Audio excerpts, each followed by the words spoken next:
the obvious question, you're going back down to light heavyweight. Can you just talk about what went into the decision to go back down?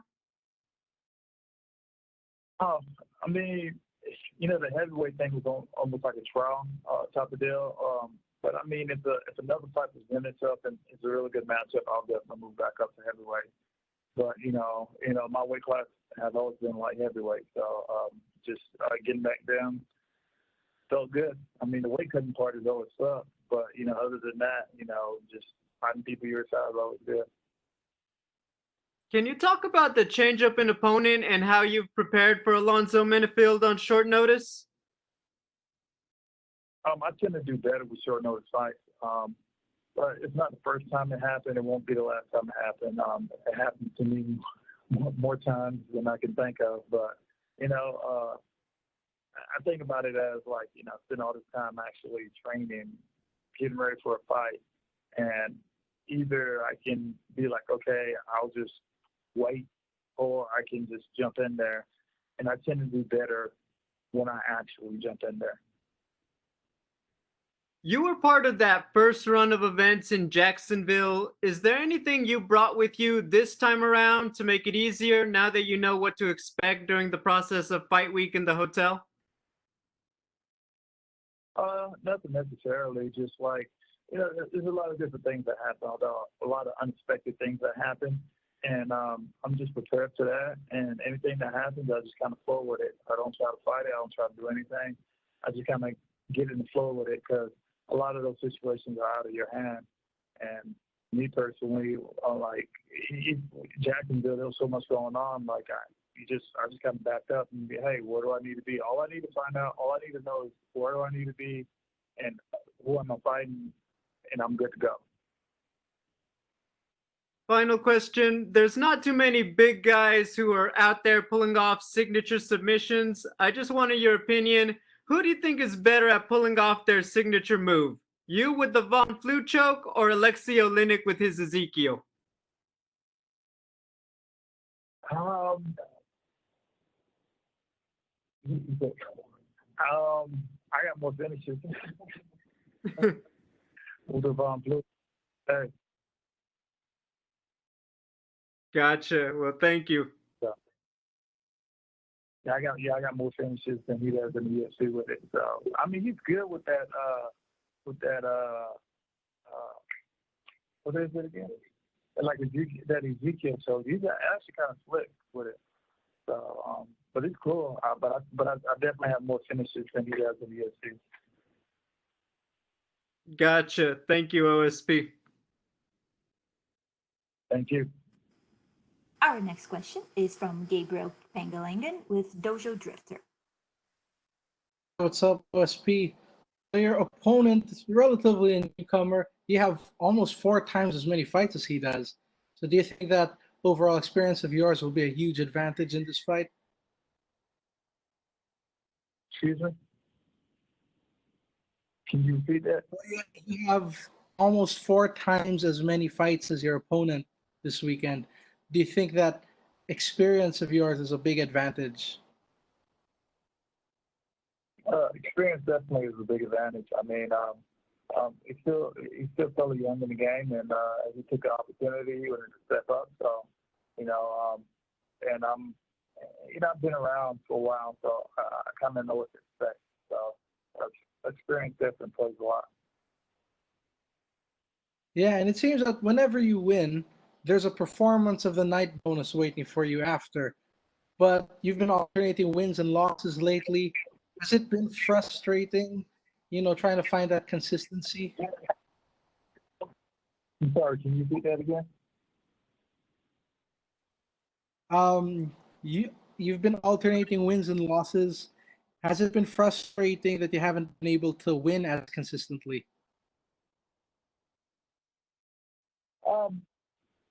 I would say it's been a little frustrating, but a lot of that came from my part, not taking, not, I wouldn't say not listening, but, capitalizing on what I need to do. Like, a lot of times you know what you need to do, but instead of actually biting on it, I'll kind of hesitate for a quick second. But, I mean, I think I got that pretty much fixed in the works now. So,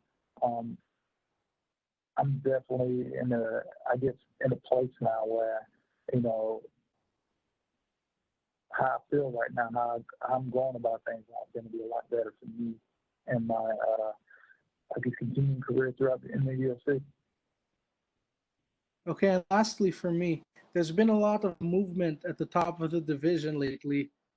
Yeah, but it's safe to say that you're always just a win or two away from being in that title conversation. Would you agree with that sentiment? I saw that this past week, but right now I'm not thinking about that.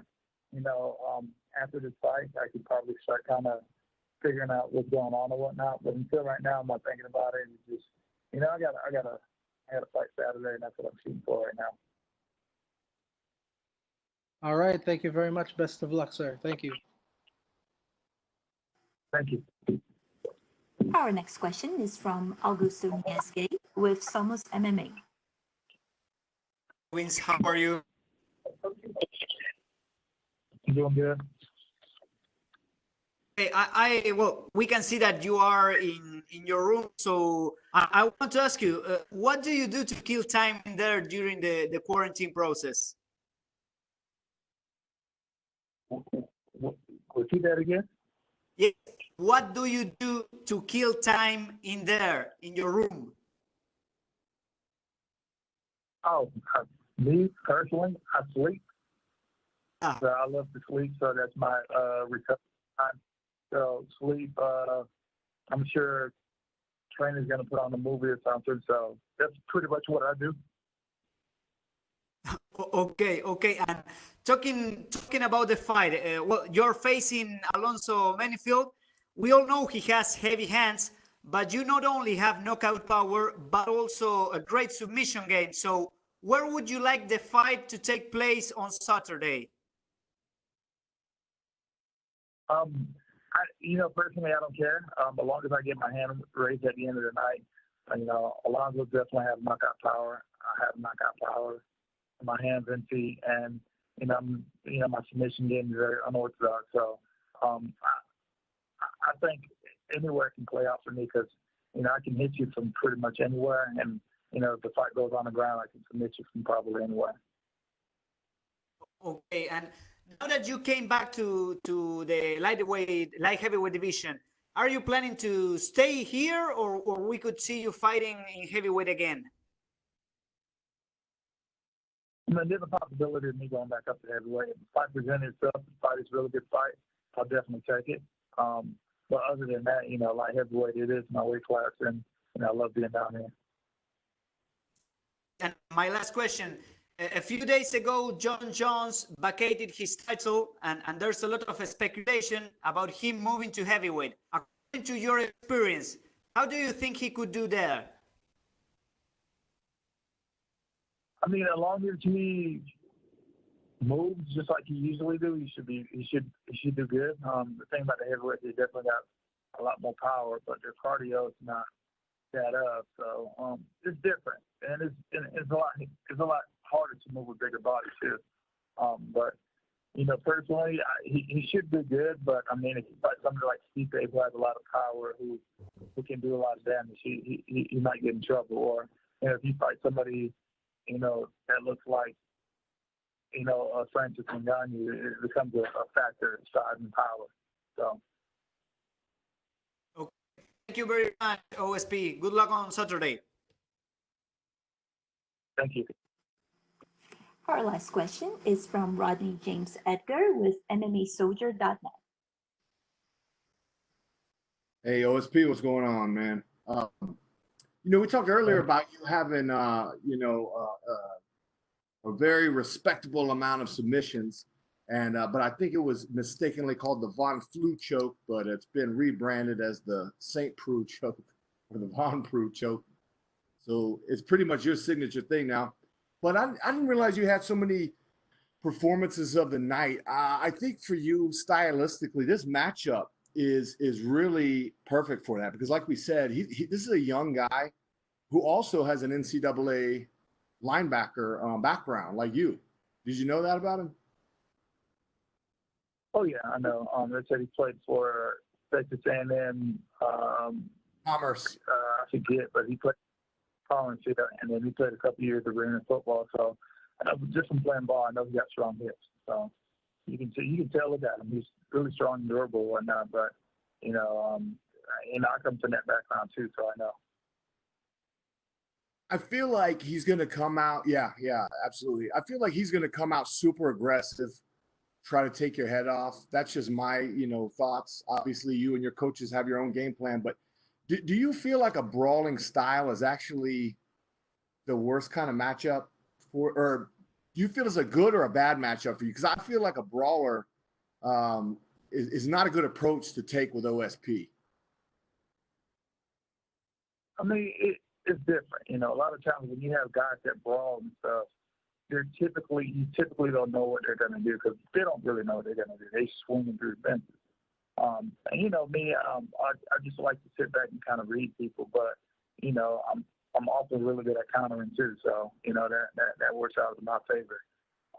Because with brawling, you tend to overcommit. When you tend to overcommit, it puts you out of position, and that's when you get in trouble.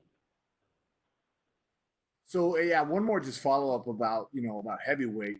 Somebody mentioned earlier that you've always stayed very relevant in the light heavyweight rankings. But I wonder, if you wanted to make a move to heavyweight, that could affect your standing in the ranking insofar as you could be removed from light heavyweight and placed into heavyweight. So if those opportunities do come, like you said, good ones that you look forward to, would you consider just making a permanent move there and maybe making a run for the title in heavyweight? I mean, to be honest, like I can technically do that both weight classes. The way my body works, the way I feel right now, I can technically do that in both weight classes.